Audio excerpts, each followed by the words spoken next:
마라나타. 마라나타가 무슨 뜻인지 아시죠? 우리 주 예수여 어서 오시옵소서 라는 의미입니다. 이 땅에 초림하셨던 예수님은 다시 이 땅에 재림하시게 되실 줄로 믿습니다.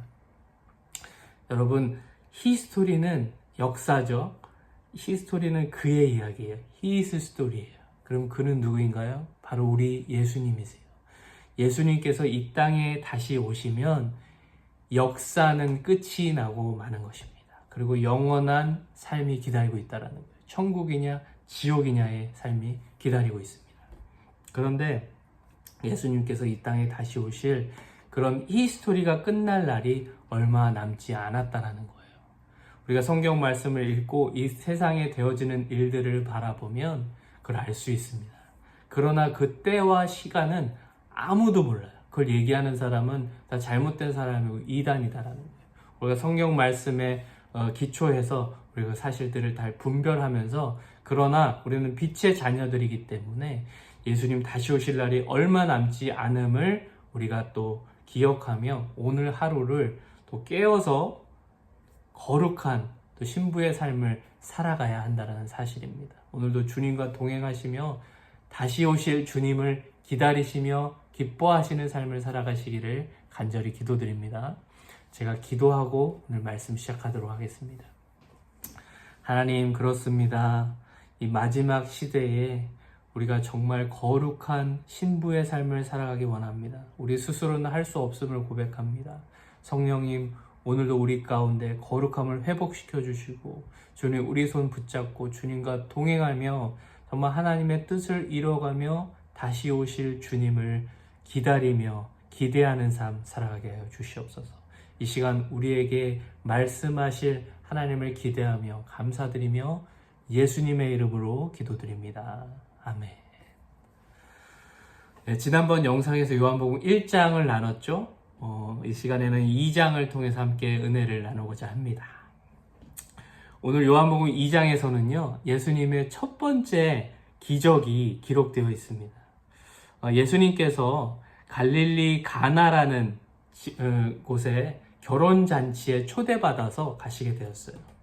그곳에 예수님의 어머니 마리아도 갔고요, 예수님의 제자들도 함께 초대받아서 가게 되었습니다. 그때 당시 이스라엘에서는 결혼식에서 포도주를 마시는 그런 전통이 있었어요. 그런데 마침 그 중요했던 포도주가 그 결혼잔치에서 다 떨어지게 되었습니다. 동인하게 되었어요.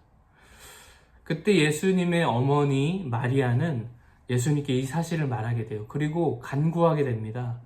이 포도주가 다 떨어졌으니 이것을 포도주로 구해달라라는 그런 간청을 하게 돼요. 그러자 예수님께서는 요한복음 2장 4절에서 어떻게 보면 우리가 이해할 수 없는 좀 의아한 대답을 하시게 됩니다. 이렇게 기록하고 있어요. 예수께서 이르시되 여자여 나와 무슨 상관이 있나이까? 내 때가 아직 이르지 아니하였나이다. 여자여 나와 무슨 상관이 있나이까? 저는 이 말씀을 묵상하면서 처음에 의미를 몰랐을 때는요, 좀 놀랐어요.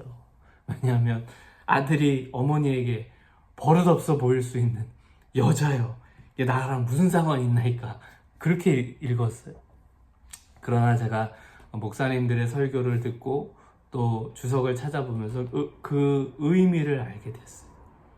예수님께서 지금 이 첫 기적을 행하시며 이제 공생애를 시작하시면서 지금 이 마리아에게, 어머니 마리아에게 여자라고 했던 이 말의 의미는요, 말씀의 의미는 아들 예수로서의 그런 말씀이 아니라 이제 메시아로서, 신으로서 공생애를 시작하시면서 그런 예수님 메시아의 그런 말씀이었다라는 거예요. 짧게 설명드리면 지금 예수님은 이제 그의 정체성에 대해서, 메시아로서의 정체성에 대해서 알려주시게 된 것입니다. 자신의 하나님의 아들이시고 우리의 주님이심을 알려주셨던 거예요. 마리아에게 여자라고 말씀하셨던 이 표현은 아들 예수로서가 아닌 신으로서 말씀하셨던 것입니다. 그리고 예수님께서 4절 마지막 부분에서요, 내 때가 아직 이르지 아니하였나이다 라고 말씀하셨는데, 이 의미는요, 하나님께서 자신에게 메시아로서의 그 공생애의 사역을 정하신 때가 아직 이르지 않았기 때문에 예수님 자신이 마음대로 사역을 시작하지 않을 것이다 라는 그런 의미였던 거예요. 그래서 내 때가 아직 이르지 아니하였나이다 라고 말씀하셨던 것입니다.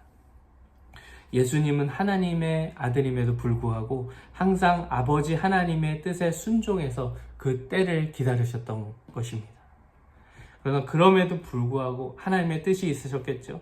예수님께서는 마리아의 간청을 들어주시게 됩니다. 그리고 이 첫 번째 기적을 행하시면서 첫 번째 기적이 요한복음 2장에 기록되어 있다는 것입니다.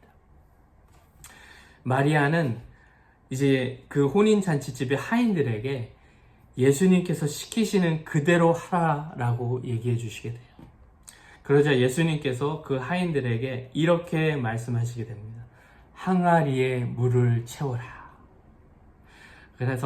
그러자 하인들은 그 말씀에 순종해서 거기에 있었던 돌 항아리 6개에 모두 물을 아귀까지 가득 채우게 됩니다. 그리고 예수님께서는 이제는 그 물을 떠서 사람들에게 부어주어라 라고 하니 그 항아리에 물이 변하여서요 가장 좋은 포도주로 변하게 되었습니다. 그러자 그 혼인잔치에 왔던 사람들이 그 포도주를 맛보고 너무 좋은 포도주를 이 잔치 끝까지 제공한 신랑을 칭찬하게 돼요. 그러나 물이 변하여 포도주가 되었던 기적은 그들은 모르고 있었어요. 신랑도 모르고 아무도 모르고 있었어요. 누구만 알고 있었냐? 예수님의 말씀을 듣고 순종해서 항아리에 물을 부었던 하인들은 알게 되었던 것입니다. 요한복음 2장 9절에 이렇게 기록되어 있어요. 연회장은 물로 된 포도주를 맛보고도 어디서 났는지 알지 못하되 물 떠온 하인들은 알더라. 물 떠온 하인들은 알더라. 저는 이 말씀이 너무 좋아요. 이 말씀을 읽을 때마다 물 떠온 하인들은 알더라. 이 부분이 저는 너무나도 큰 은혜를 이 부분에서 받게 됩니다. 여러분, 제가 많은 사역을 해왔어요, 저도. 그러나 그 가운데 이 물 떠온 하인의 이 심정으로 저만이 아는 그런 하나님의 은혜를 경험하는 때가 있어요. 그럴 때는 저만 아는, 이 물 떠온 하인만 아는 그런 하나님의 놀라우신 그런 은혜와 기적과 그 섭리들을 바라볼 때가 있습니다. 여러분, 여러분의 삶 가운데 하나님의 영광을 위해 살아갈 때는요, 물 떠온 하인만 아는, 여러분만 아는 그런 하나님의 놀라우신 그 은혜와 기적들을 맛보게 될 줄로 믿습니다. 여러분, 하나님의 영광을 위해 살아갈 때요, 하나님의 나라를 위해 살아갈 때요, 이 은혜를 경험하게 된다는 사실이에요. 우리 영상을 보시고 한번 도전 받았으면 좋겠어요. 하나님, 이렇게 기도했으면 좋겠어요. 하나님, 저도 이 물 떠온 하인만이 아는 그런 하나님의 놀라운 그 기적과 그 영광을 바라보기 원합니다. 저의 삶 가운데에 그 물이 변화의 포도주가 되는 그 기적을 맛보아 물 떠온 하인이 아는 그 축복을 누리기 원합니다. 라는 그 기도를 여러분이 했으면 좋겠어요. 그리고 경험하고 간증했으면 좋겠습니다. 여러분, 그런 놀라운 기적을, 그 은혜를 경험하는 삶을 살아가시기를 주님의 이름으로 간절히 기도드립니다. 네. 또 한 가지 나눌 그런 부분이 있어요. 이것은 바로 우리는 여기서 그 등장하는 이 돌 항아리와도 같은 사람들이다라는 점이에요. 제가 말씀을 묵상하면서 은혜 받았던, 느꼈던, 깨달았던 점인데요. 여러분, 이 돌 항아리는 아무런 값어치 없어 보이고 초라해 보이는, 볼품 없어 보이는 그런 물 담는, 그런 포도주를 담는 그런 돌 항아리의 존재였습니다. 이 돌 항아리와 같은 저와 여러분의 삶에서, 그러나 예수님께서 역사하실 때에 물이 변하여 포도주가 되는 기적을 맛보는 삶, 그런 그릇의 삶이 될 수 있다는 거예요. 그런 하나님께 쓰임받는 그런 삶이 될 수 있다는 사실입니다. 우리 예수님 없이 우리의 삶을 그냥 바라보면 우린 돌 항아리와도 같은 그냥 볼품없고 초라하고 아무것도 할 수 없는, 우리가 어떻게 하나님께 영광 돌리는 삶을 살 수 있겠어요? 우리 스스로는 할 수 없습니다. 그러나 우리의 삶에 예수님께서 개입하실 때, 우리의 삶에 예수님께서 들어오실 때에 우리의 돌항아리와 같은 이 삶에서 물이 변화하여 포도주가 되는, 많은 영혼들의 생명들을 살리게 되는 그런 삶을, 축복의 통로의 삶을 살아갈 수 있게 된다는 사실이에요. 여러분, 우리 자신을 보면 아무 희망이 없지만 우리 삶에 역사하시는 주님을 바라보면 크신 하나님의 그 영광과 열매 맺는 삶을 살게 될 줄로 믿습니다. 여러분 자신을 바라보지 마시고요. 물이 변하여 포도주를 만들어주시는, 우리의 삶이 변하여 하나님의 그 축복의 통로의 삶을 살 수 있게 만드시는 우리 주님을 믿음으로 바라보시고 오늘도 감사하시고 승리하시기를 간절히 기도드립니다. 근데 우리가 이 세상을 살아가다 보면 하나님은 정말 살아계실까? 우리는 그냥 돌 항아리의 삶을 살아가면서 나의 삶은 왜 이렇게 힘이 들고 고통스러울까? 나 스스로 그렇게 살아갈 때가 많이 있다라는 거예요. 그러나 이 지금 영상을 보고 계시는 여러분과 지금 주님께서는 함께 하고 계시는 줄로 믿습니다. 제가 첫 번째 편지에서 말씀드렸던 시편 139편의 말씀처럼 하나님께서는 우리의 앉고 일어섬을 알고 계시고 보고 계시고 무슨 생각을 하고 있는지, 나의 삶에 어떤 기도 제목이 있는지 다 알고 계시다라는 거예요.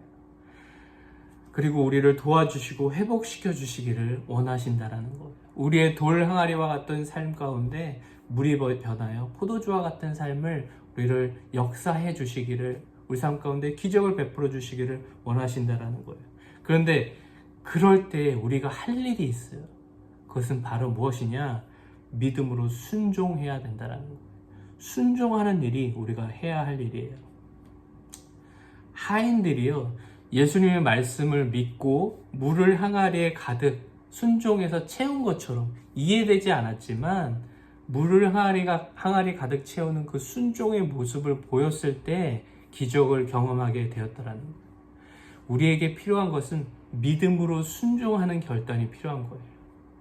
믿음으로 순종할 때에 그 기적을, 하나님의 영광을 바라보게 될 줄로 믿습니다. 한번 이렇게 결단해 보세요. 이렇게 순종해 보세요. 하나님, 제가 하루에 어느 시간을 정해놓고 성경 보고 기도할게요. 하루에 그 시간에는 꼭 하나님께 나아가 기도할게요. 하나님, 나의 뜻을 버리고 하나님의 뜻을 순종해 볼게요 라고 결단해 보시기 바랍니다. 그렇게 하나님의 뜻에 순종하고 믿음으로 결단할 때에 여러분의 삶 가운데 기적을 베푸시고 역사하시는 하나님의 놀라우신 그 은혜와 사랑을 경험하게 될 줄로 믿습니다. 우리가 기도하지 않으면 그것이 하나님의 응답인지 모르게 돼요. 우리가 믿음으로 순종하지 않으면 그것이 하나님의 주시는 그런 은혜인지 사랑인지 알지 못하게 됩니다.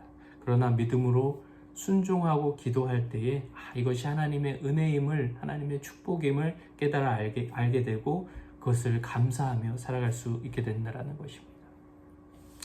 죽기까지 우리를, 저와 여러분을 사랑하신 예수님께서 우리 삶 가운데 물이 변하여 포도주가 되는 그 기적을 베푸시기 원하신다라는 사실이에요. 예레미야 33장 3절 말씀에서 너는 내게 부르짖으라 내가 내게 응답하겠고 내가 알지 못하는 크고 은밀한 일을 내게 보이리라. 그리고 빌립보서 4장 6절 말씀에서 아무것도 염려하지 말고 다만 모든 일에 기도와 간구로 너희 구할 것을 감사함으로 하나님께 아뢰라 라고 말씀하고 계십니다. 여러분, 이 세상을 창조하시고 이 세상을 주관하고 계시고 다스리시고 나의 삶의 마지막 끝을 다 알고 계시는 하나님께서 지금 이 시간에 우리의 삶 가운데 물이 변하여 포도주가 되게 하시는 그런 놀라운 기적들을 행하기 원하신다는 사실을 여러분 꼭 기억하시고요. 하나님께 하나님만 믿고 순종하시기 바랍니다. 그럴 때에 놀라운 하나님의 은혜를 경험하게 될 줄로 믿습니다. 꼭 그 사실을 기억하시고 명심하시고 꼭 승리하시는 저와 여러분의 삶이 되시기를 간절히 주님의 이름으로 축원하며 기도드립니다. 감사합니다.